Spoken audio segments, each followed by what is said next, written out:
We're here this week at Strathclyde celebrating our partnerships with our African partners as part of our Diamond Jubilee. So today we're really getting down to the hard work of the conference this week. We'll be talking about policy and the need to work together, not least of which to take that collaborative effort to address the SDGs and the parlous state that we find our precious planet in.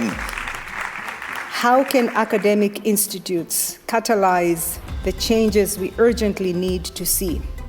It's about dropping our preconceived ideas about what needs to be done and really listening to people on the front lines of the world's emergencies. And this equally aligns with the Scottish Government's approach to climate justice, which recognises that those least responsible for the global climate emergency are affected most severely by it.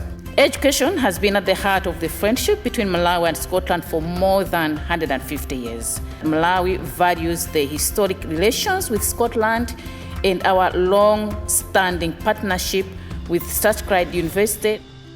So most of us need, as I tell especially women, if you don't have a chair, the seat, bring your own folded chair and say, I'm here. So now it's the second day and we are getting down to the hard work of talking to one another face to face about what the mutual challenges are we face and what should be the mutual priorities that we try and tackle together.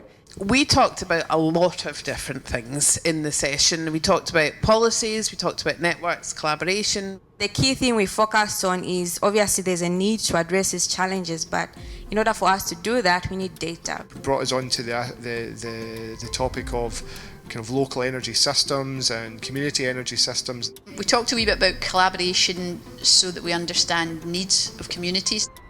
I think what's been most exciting to see this week is the real animated conversations between colleagues from across the world. How can we strengthen partnerships between universities or institutions of higher learning in the global north and global south? But then in Malawi, it's not just with one institution, there are several of them, which shows at least the dedication Strathclyde has in Africa and Malawi in general. I think if there's one thing that we can improve is like what we heard from the keynote speaker yesterday.